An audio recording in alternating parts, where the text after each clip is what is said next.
Welcome to Informate world news. Informate world news में आप सभी का स्वागत है। दर्शकों, संभोग यानी शारीरिक संबंध दुनिया का सबसे प्राचीन और सार्वभौमिक चलन है, लेकिन दुनिया के अलग अलग देशों में संभोग करने के तरीकों में काफी विविधता है। जी हाँ, एक मीडिया रिपोर्ट ने इस बात पर शोध किया और पता लगाया कि दुनिया के अलग अलग हिस्सों में संबंध बनाने के लिए लोग न जाने क्या क्या और किस किस तरह से करते हैं, और उनके यहाँ ये सब न जाने कितने युगों से या कहें न जाने कब से चलता आ रहा है। पारंपरिक रूप से हवाई के मूल निवासी अपने निजी अंगों की पूजा करते हैं। जी हाँ, अपने निजी अंगों की पूजा करते हैं। यह लोग अपने निजी अंगों के प्यारे प्यारे नाम भी रखते हैं, लेकिन ये रस्म सिर्फ नाम रखने तक सीमित नहीं है। शाही परिवारों से लेकर आम लोगों तक सभी अपने निजी अंगों के बारे में गीत भी लिखते हैं। इन गीतों में निजी अंगों के बारे में विस्तार से बताया गया होता है। डॉक्टर मिल्टन डायमंड उन हवाई मूल निवासियों के विशेषज्ञ हैं जिनसे बाहरी दुनिया का संपर्क नहीं हुआ था। उन्होंने बताया कि लिली युगलनी नाम की रानी ने अपने निजी अंग का नाम फिस्की रखा था। जी हाँ, फिस्की रखा था। इसके अलावा जापान में शिशु जन्म दर गिर रही है। सिर्फ यही नहीं, जापान में निरोध का इस्तेमाल भी तेजी से कम हुआ है। यहाँ गर्भ निरोधक गोलियां, गर्भपात और यौन रोग की शिकायतों में भी गिरावट दर्ज की जा रही है। जापान के परिवार नियोजन एसोसिएशन में प्रमुख कुनियो किटामुरा कहते हैं कि इसका सिर्फ एक ही कारण है कि जापानी लोग कम संभोग कर रहे हैं। एक ताजा शोध में बताया गया है कि यहाँ संभोग के बिना वैवाहिक जीवन बिता रहे जोड़ों की तादाद रिकॉर्ड स्तर पर बढ़ी है। जापान के 1/3 पुरुषों का कहना है कि वो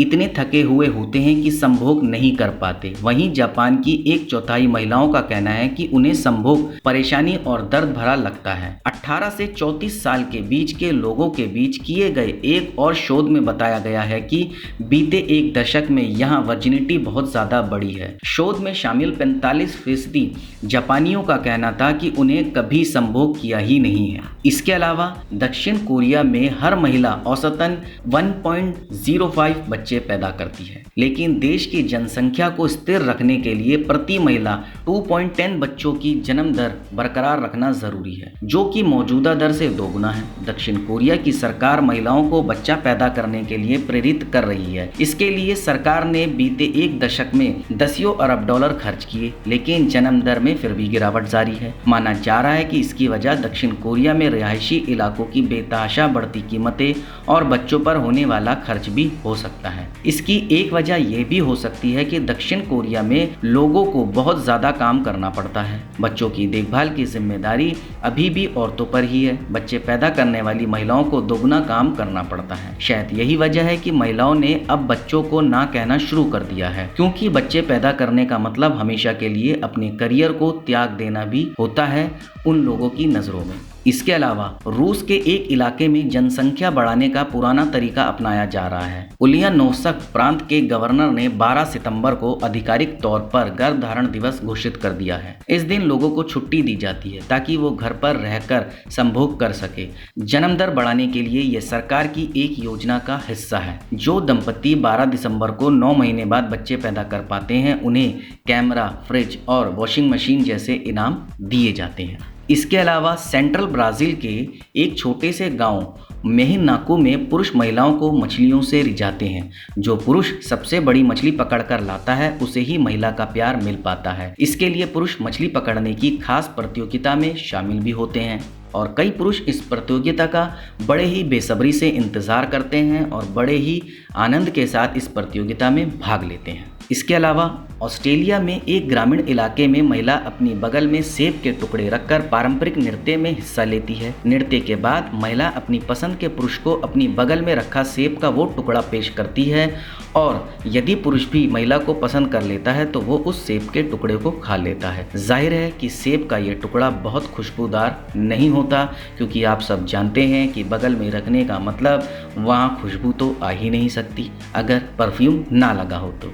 खैर, मैं मजाक कर रहा था। इसके अलावा कोलंबिया में एक समुदाय है जहां डांस फ्लोर पर अनाड़ी होना कुछ लोगों को संभोग में खिलाड़ी साबित कर देता है। गुआजीरो समुदाय में एक विशेष नृत्य आयोजित किया जाता है। इस दौरान अगर कोई महिला किसी पुरुष को गिराने में कामयाब हो जाती है तो दोनों को संभोग करना पड़ता है। इसके अलावा स्पाइस ट्रेवल्स नाम की एक कंपनी के शोध में पता चला है कि डेनमार्क के लोग सबसे ज्यादा संभोग छुट्टियों के दौरान करते हैं। छुट्टियों पर वो औसत से 46% अधिक संभोग करते हैं। यही नहीं, शोध के अनुसार डेनमार्क के 10% बच्चों का गर्भधारण घर से बाहर छुट्टियों के दौरान ही हुआ है। साल 2014 में इस कंपनी ने घर से बाहर गर्भधारण करने वाले दंपतियों के लिए एक विशेष ऑफर दिया था। छुट्टियों के दौरान गर्भधारण करने वाले दंपतियों को 3 साल तक बच्चों से जुड़े उत्पाद मुफ्त मुहैया कराए गए थे। इसके अलावा निरोध निर्माता ड्रूकेस की ओर से किए गए एक सर्वेक्षण में पता चला है कि ग्रीस के लोग दुनिया में सबसे ज्यादा संभोग करते हैं। 25 देशों के 16 साल से अधिक उम्र के 30,000 से अधिक लोगों पर किए गए